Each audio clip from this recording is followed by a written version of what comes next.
Bonjour et bienvenue au 19e épisode de Je me lance. Mon nom c'est Dominique Blais et aujourd'hui je me lance dans l'évaluation du succès.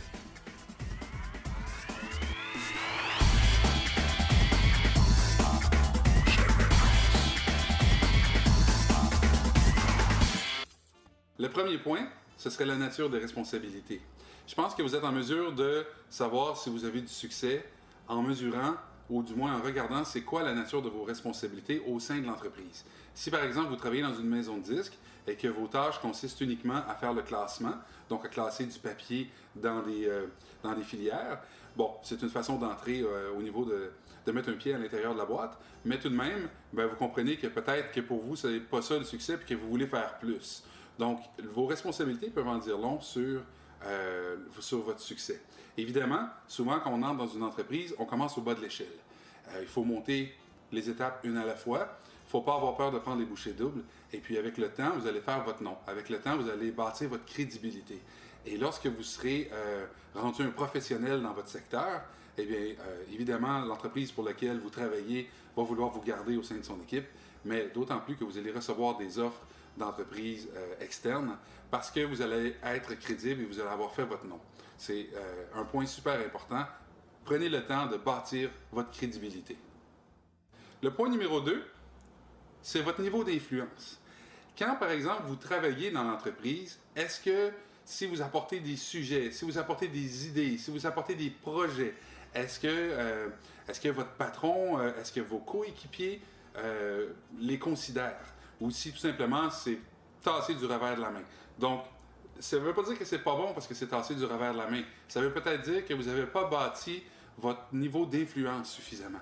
Il faut prendre le temps de montrer aux gens que vous êtes capable de terminer des projets, que vous êtes capable d'en mettre en œuvre par vous-même et que vos idées peuvent être menées à terme. Et ça, c'est super important.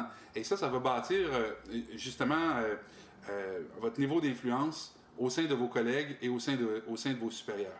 Et éventuellement, quand vous allez ouvrir la bouche, quand vous allez dire quelque chose, vous allez être écouté, vous allez être respecté, et qui sait, peut-être que vos idées seront utilisées. Troisième point, ce serait votre pouvoir de décision au sein de l'entreprise. Est-ce que vous avez des responsabilités ou est-ce que vous êtes en charge de personnes ou de projets pour lesquels vous avez à prendre des décisions? Donc, en fait, vous devez vous demander, est-ce que je suis un exécutant, simplement, ou est-ce que j'ai aussi un mandat avec un pouvoir décisionnel? Donc, si vous avez un pouvoir décisionnel, vous allez être plus proche d'atteindre le succès. Pourquoi? Parce que vous allez pouvoir diriger les opérations, ou du moins une partie des opérations, les mandats qui vous seront donnés pour être capable d'accéder à des postes supérieurs et éventuellement à des tâches supérieures et aussi probablement à des revenus supérieurs. Le quatrième point, c'est vos horaires. Un signe qui fait sans doute foi de votre succès, c'est vos horaires. Est-ce que vous êtes en mesure de gérer vos propres horaires? Est-ce que vous êtes capable, par exemple, d'accomplir les tâches dans le temps demandé, mais aussi selon l'horaire que vous allez définir? Il y a des endroits où on doit travailler, par exemple, de 9h à 17h. Mais il y a des endroits pour lesquels on peut varier nos heures. Il y a des endroits qui vont nous permettre de travailler selon nos disponibilités, en autant qu'on respecte un certain nombre d'heures ou qu'on atteigne un certain résultat durant la semaine ou durant le mois ou même durant l'année. Mais bref, un signe que vous êtes en voie d'avoir du succès, c'est peut-être aussi le fait de pouvoir gérer vos horaires et de ne pas être prisonnier, si vous voulez, de l'horaire qu'un patron va vous imposer, parce que c'est peut-être pas toujours à ces heures-là que c'est le plus efficace, soit pour vous, soit pour votre clientèle. De plus en plus, on voit ça, les gens ont un emploi et peuvent amener du travail à la maison. Et puis ça, c'est un signe aussi qui pourrait être comme quoi vous avez du succès au sein de l'entreprise. Lorsque votre patron vous accorde d'aller travailler à la maison, ça peut être une très très bonne idée, autant pour lui que pour vous, parce que vous aurez à ce moment-là la possibilité, encore une fois, de gérer vos horaires, mais aussi peut-être d'être plus productif. Évidemment, ça prend de l'autodiscipline, parce que si vous êtes du type d'être à la maison et de passer votre temps à faire autre chose que travailler, à ce moment-là, vous n'obtiendrez pas les résultats et votre succès va s'éloigner. Donc, qu'est-ce qui va faire que vous allez être efficace en télétravail? C'est de bien planifier, c'est de vous organiser.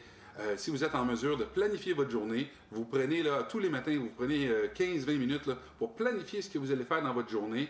Vous essayez de couper toutes les distractions possibles et vous vous donnez des temps pour relaxer, évidemment. Parce que ça, c'est une autre chose qui peut arriver. Quand vous travaillez à la maison, vous pouvez tomber dans une espèce de cycle qui fait en sorte que vous travaillez toujours et en bout de ligne, vous êtes plus efficace. Donc, pour demeurer efficace, vous devez travailler un certain nombre de temps.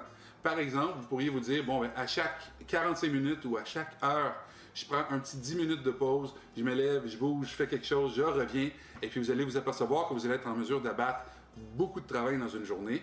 Et ça, bon, votre patron pourra l'apprécier. Et puis, si vous travaillez pour vous-même, eh bien, c'est la même chose, en fait. Vous pouvez travailler de la maison, vous n'avez peut-être pas un bureau à l'extérieur. Ça représente une certaine forme de liberté. La liberté égale le succès aussi. Donc, à ce moment-là, c'est important que vous mettiez les efforts nécessaires pour quand même accomplir vos tâches, parce qu'il n'y a pas de temps à perdre. Chaque minute compte. Est-ce que vous êtes bien entouré? Connaissez-vous des gens importants dans votre milieu? Est-ce que vous êtes respecté par vos pairs? Est-ce que vous êtes en mesure de prendre le téléphone, d'appeler quelqu'un et de demander, par exemple, un conseil, une idée, un service, d'échanger avec des professionnels qui pourraient faire partie de votre réseau? Tout ça, ce sont des trucs qui pourraient vous mener vers le succès. Et vous savez aussi que vous avez atteint le succès quand les gens commencent à vous appeler. Donc, quand le téléphone sonne ou quand vous recevez un courriel et que les gens vous demandent des conseils, ils veulent vous rencontrer et même sont prêts à vous payer pour que vous puissiez vous s'asseoir avec eux et puis que vous puissiez regarder leurs projets et essayer de les guider. Hein? Parce qu'on a tous besoin d'un mentor, on a tous besoin d'un guide, on a tous besoin de quelqu'un qui puisse nous faire avancer. Pensez pas que vous allez atteindre le succès tout seul par vous-même. Vous devez impliquer votre réseau de contacts. Il ne faut pas avoir peur de le faire. Et surtout, il faut le faire de façon judicieuse. Il faut le faire de façon à ce que, quand les gens vous donnent des conseils, vous prenez ce qui est bon pour vous et peut-être vous devrez rejeter ce qui n'est pas bon pour vous. C'est pas grave de ne pas tout prendre. Ce qui est important, c'est de prendre ce qui est bon. Et c'est comme ça que vous allez avancer dans votre projet ou dans vos projets et que vous atteindrez le succès. Le 7e élément, c'est le sentiment d'accomplissement. Vous allez d'abord définir un projet pour ensuite créer, évidemment, un plan d'action concret. Vous allez faire sa mise en œuvre et là, vous allez constater des choses. Votre constat va vous mener vers des ajustements essentiels afin d'atteindre le succès. Et ça va évidemment jouer sur votre sentiment d'accomplissement.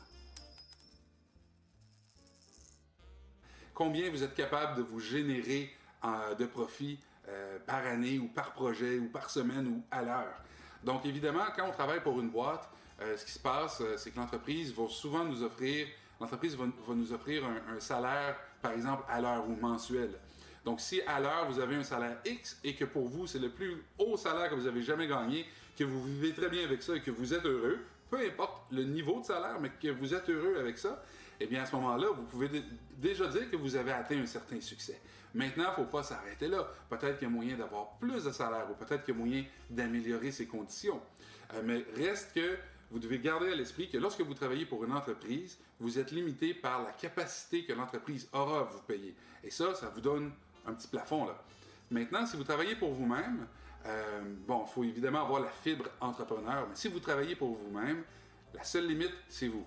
Donc, vous devez déjà définir combien vous valez, pas nécessairement à l'heure, mais c'est quoi votre rapport par rapport à un projet X. Donc, si par exemple, quelqu'un vous demande de faire un mandat pour, par exemple, régler un truc, vous devez d'abord essayer de voir combien de temps ça va vous prendre, mais plutôt d'essayer de mettre un salaire à l'heure, vous devriez plutôt dire, OK, l'entreprise là, qui m'embauche pour faire ce truc-là, qui me donne le mandat, qu'est-ce que ça va lui rapporter? Donc, si vous jugez que ça va lui rapporter 1 million de dollars, ce ne serait pas une bonne idée que vous lui chargiez 300 dollars. Hein? Donc, ça semble logique quand je dis les chiffres comme ça. Par contre, les gens vont essayer plutôt de vous avoir à l'heure, de vous avoir sur des mandats restreints. C'est à vous d'évaluer l'impact de votre collaboration.